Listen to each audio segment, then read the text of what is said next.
Ça y est, c'est fait. Ça vient de tomber. Mais quoi? Explication. Le premier ministre, ou plutôt le premier sinistre, Anatole Koliné-Makosso, est désormais fiché comme le plus mauvais des premiers ministres ou des premiers sinistres que notre pays n'ait jamais connu depuis l'indépendance. C'est maintenant officiel. Tous les Congolais le savent qu'il est le plus médiocre, incompétent de tous les premiers ministres de l'histoire de notre pays. Il suffit d'avoir un cerveau ou une âme, une conscience et avoir franchi les barrières de l'éthique.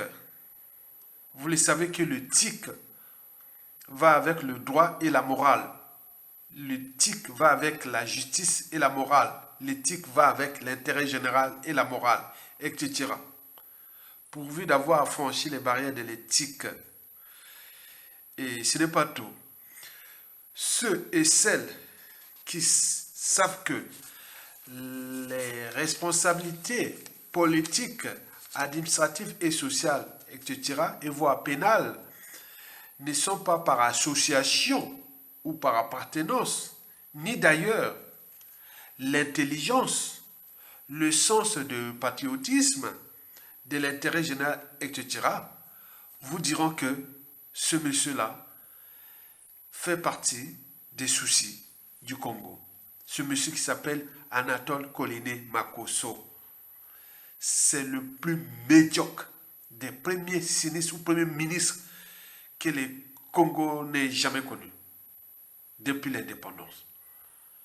Même les petits-enfants en rigolent de son poste et de sa fonction. En d'autres termes, il ne suffit pas d'être originaire du Nord pour être incompétent, notoire, comme l'est le despote Denis Sassou Nguesso.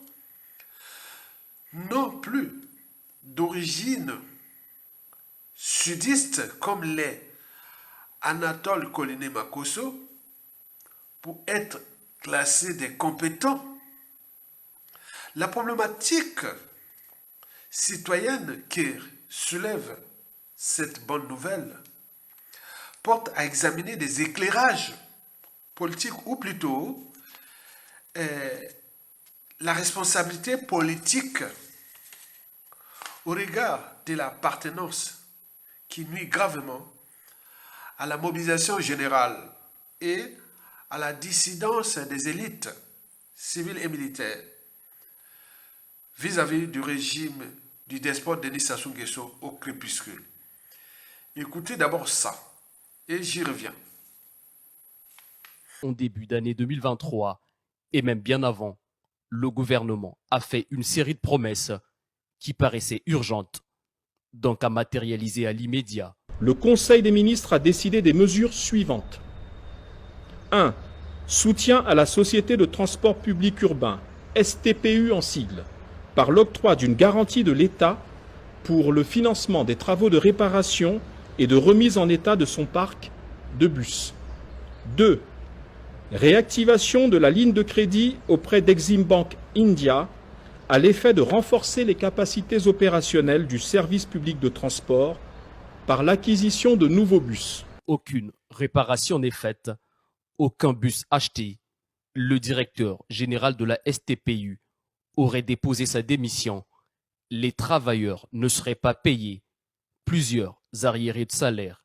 Alors que le Premier ministre, en visite dans cette société, rassurait les agents et les populations. Il était important pour moi de venir m'assurer, de savoir ce qu'il en est exactement et trouver avec les agents qui font un travail abyssal, quelles sont les solutions que nous pouvons mettre en œuvre très rapidement. La relance de la société Iker, tel un film de science-fiction, les promesses, les engagements sur sa reprise se sont multipliés il y a un an. La reprise de la compagnie aujourd'hui va être une évidence d'ici quelques mois et je pense que le gouvernement va communiquer là-dessus en temps utile. Le ministre des Transports Honoré Saï l'annoncera le 28 février 2023, devant les députés de la commission Plan et Aménagement.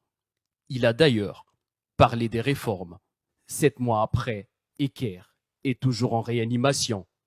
Selon le ministre, il devrait reprendre fin mars 2023. Ce qu'il faut pour Eker, c'est pas non seulement refonder Eker, il s'agit de réfléchir sur le modèle. Parce que chacun croit qu'une société de transport aérien est nécessairement génératrice des besoins, des revenus et certainement de stabilisation financière. Voici encore ce qui serait une affabulation. Les délibérations du comité de pilotage s'imposent à nous et à nos agendas en vue de rendre effectif ce grand rêve que nous caressons tous.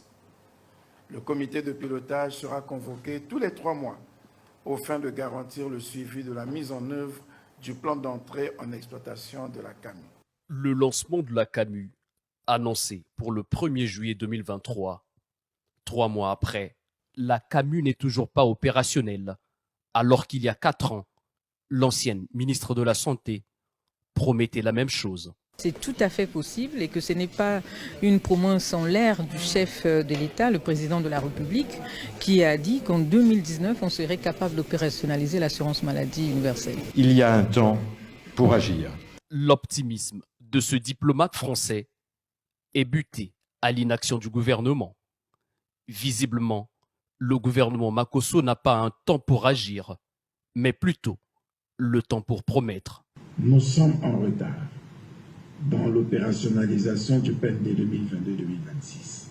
Le chef du gouvernement, visiblement contrarié, utilise l'euphémisme pour ne pas reconnaître que jusqu'ici, le plan national de développement, le programme phare du gouvernement, échoue lamentablement. Beaucoup reste à faire en dehors de la collecte et des levées de fonds qui traînent encore. Mais en combien de temps? Sur plusieurs points, nous sommes en retard. Nous n'avons pas suffisamment communiqué sur notre plan national de développement. Nous n'avons pas encore élaboré les plans locaux de développement. Combien de temps pour l'élaboration de ces fameux plans locaux de développement? Quant au climat des affaires, devenu une litanie pendant une homélie. Le climat des affaires.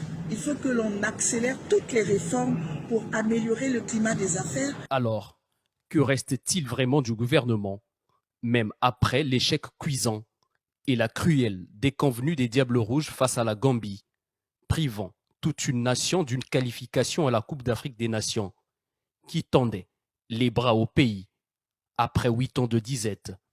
Vraiment, mais que reste-t-il à ce gouvernement? Le gouvernement gère les affaires courantes. Il y a quelques mois, le journaliste Alphonse Ndongo dénonçait le manque d'avions pour relancer Eker.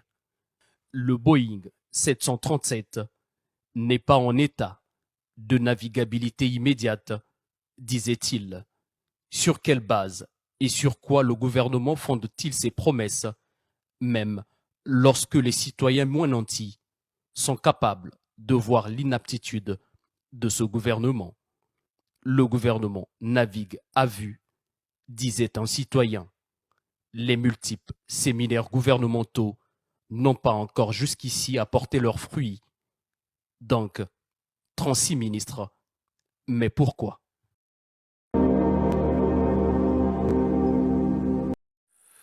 Historiquement, en 1991, souvenez-vous, pendant la conférence nationale, puis suivi de la période de transition et les élections libres et transparentes. Vous le savez que tous ceux et celles qui étaient originaires du Nord en ont souffert par l'incompétence par appartenance. C'était autour du PCT. Ben oui, nous les Nordistes, c'était comme des attends, c'est chaud, hein? Donc, tous ceux qui étaient du PCT, qui étaient du nord au sud, de l'est à l'ouest, et ils avaient tous fui le PCT comme le parti des nordistes. C'était comme ça, hein? 91 là, 92. Sophie chaud. Oh mon Dieu. Donc, tout ce monde avait oublié que la période PCT là, c'était un système où il y avait des nordistes, des sudistes, de l'Est, l'Ouest. Tout le monde était là. Il suffit de voir la responsabilité politique, administrative et autres, ce n'est pas par appartenance. Il y avait un président, il y avait des premiers ministres, il y avait des ministres, il y avait des directeurs généraux, des administrations, des hautes administrations. Il y avait tout. On trouvait du nord au sud, de l'est à l'ouest. C'était un système. Mais là, ce fut chaud. Donc, ce jour-là, surtout au mois de mai, j'ai vu, ah non, il faut que je me barre. Si ça finit cette transition, il faut que je me barre à l'étranger. Le pays là va rentrer dans une période sombre de son histoire. La suite, on la connaît, depuis la conférence nationale jusqu'à nos jours. Ce fut comme un acharnement d'appartenance, la responsabilité par appartenance. C'était malheureux. Donc, comme le monde que nous vivons est un processus de notre pensée, il ne peut être modifié sans repenser nos modes de pensée. Donc, il faut modifier ça. C'est ce que j'ai fait depuis, à partir des années 2010 ici en France. Donc, on a corrigé ça. On voit que la responsabilité par appartenance diminue et le sens du patriotisme monte. Et c'est une bonne nouvelle. Alors, que faire pour dégager le despote Denis Sassou Nguesso qui résiste à nous, grave. Donc, il faut continuer à sensibiliser, à conscientiser et à mobiliser les Congolais pour qu'ils deviennent des citoyens. Les citoyens n'ont pas d'appartenance nord, sud, est, ouest. La responsabilité politique, économique, sociale et autres, ce n'est pas par appartenance. Parce que dans une organisation, qu'elle soit État, entreprise ou association, lorsqu'il y a un dysfonctionnement, c'est celui qui a la tête qui en est responsable. La pyramide des responsabilités. Au Congo, on va regarder pourquoi le pays est dans la merde. On regarde d'abord Sassou Nguesso, qui est du Nord. On va regarder le Premier ministre, qui est du Sud. On va regarder le Sénat, l'Assemblée nationale, qui sort du Nord au Sud. Et donc, on va regarder tout ça. S'il n'y a pas d'appartenance. Non, c'est pas ça. Donc, vous devez s'affranchir de l'appartenance. D'où l'intérêt de la sensibilisation. Et deux, il faut continuer à mettre en place des rapports de force qui sont là, au niveau des médias, réseaux sociaux, au niveau des réseaux de l'homme, faire sortir les affaires, et mobiliser, conscientiser. Voilà, on est là dans ce but-là. Il arrivera un moment, à tout instant, ça peut craquer, ou un digne fils du Congo peut craquer, et comme on l'appelle, peut rejoindre la lutte, et comme l'on voit en Afrique de l'Ouest, comme c'est passé au Gabon, et il pourra prendre la décision de dégager Sassou Nguesso. Et pourquoi faire? On vous l'a dit qu'il faut une période de transition, qui sera peut-être civile et militaire. Après, on va faire ce qu'on appelle les états généraux de la nation. 2, les commissions vérité et réconciliation. 3, passer les problématiques des biens mal acquis pour remplir les caisses de l'État. 4, les institutions nouvelles. Peut-être qu'on aura une république fédérale ou une république, voilà, tout ce qui va se passer. C'est l'intelligence collective qui va décider. Les uns des autres amèneront leurs idées, mais on va faire quelque chose de nouveau, ensemble. Enfin, bon, au niveau des... Voilà, il y aura après les élections, il y aura des élections générales à partir de cette nouvelle république. Et enfin, bon, il faudra repenser les instances de gouvernance sous-régionale qui sont aujourd'hui maintenant périmées, comme la CEMAC, la CAC. Donc, il faudra repenser d'autres organisations, d'autres formes de solidarité sous-régionale, puisque nous sommes le premier réseau hydrographique du continent. Donc, il faut penser à ces enjeux-là pour demain. Nous sommes le premier réseau forestier du continent. Il faudra repenser à ça, à protéger, à faire ça. Bon, nous avons le premier réseau des ressources minérales, c'est-à-dire les minéraux et autres. C'est nous, le bassin du Congo, etc. N'oublions le pétrole, les gaz, tout ça, on a tout là. Donc, comment trouver quelque chose avec les... Voilà, donc, comme ce qui vient de se passer en Afrique de l'Ouest, que nous, à l'échelle de l'Afrique centrale, on en parlait déjà. J'ai fait au moins une trentaine de vidéos sur cette problématique qui est maintenant faite en Afrique de l'Ouest, mais ça va arriver chez nous en Afrique centrale. Donc, Longa, à bientôt. sabani smara kante ikante namo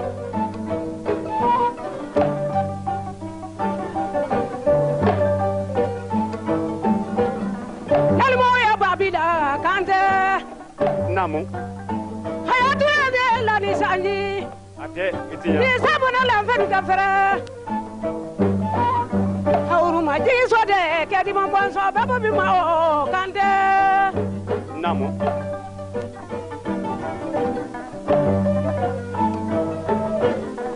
smara dona mande lomina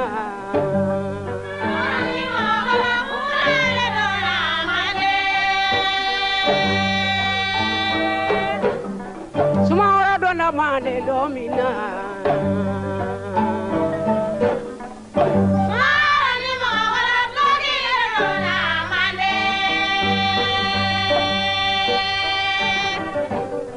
smara dona mande lomina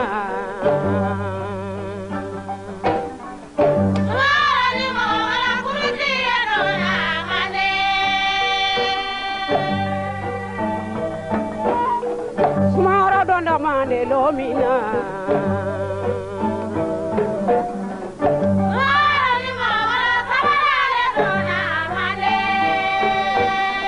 Yula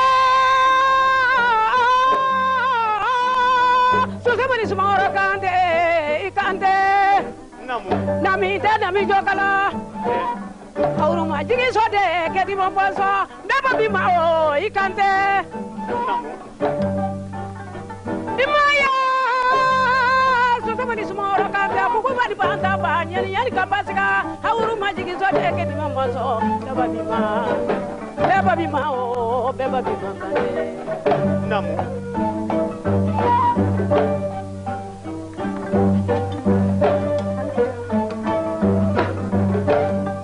smara ni mande galu kala da kukuba kasiwara mande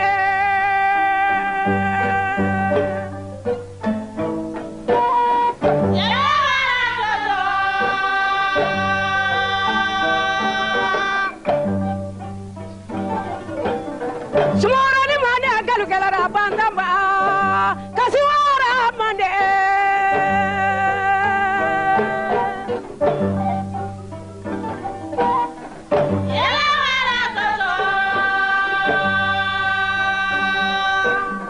smara ni mande galu kala da nyani nyani kasiwara mande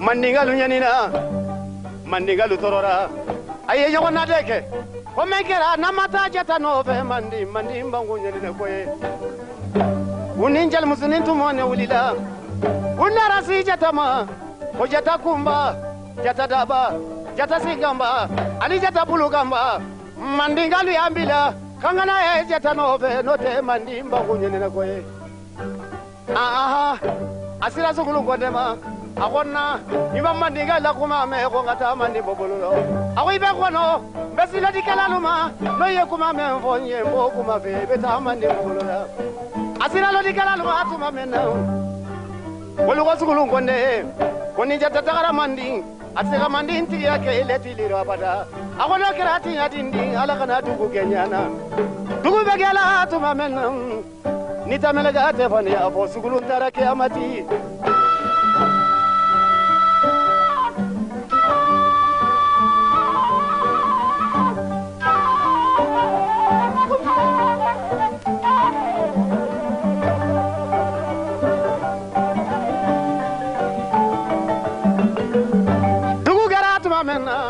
Sinjata sira faratu karama aw faratu ngara ebe rodima mbemba dundu kuliro menna mbeta mandi mbobulula wa rodi ijatama sugulungonde suduna awula kubena mandi unara sibadangana somalol gamba kesa sagalo kosumanguru ko mota tege bala aweti yale ibibuluka mamene bamusu yori ke mendima ko do bala tege sara Alta bina ba ko tumame abedu na mandi tumame jalilu ko lema ko suba barakala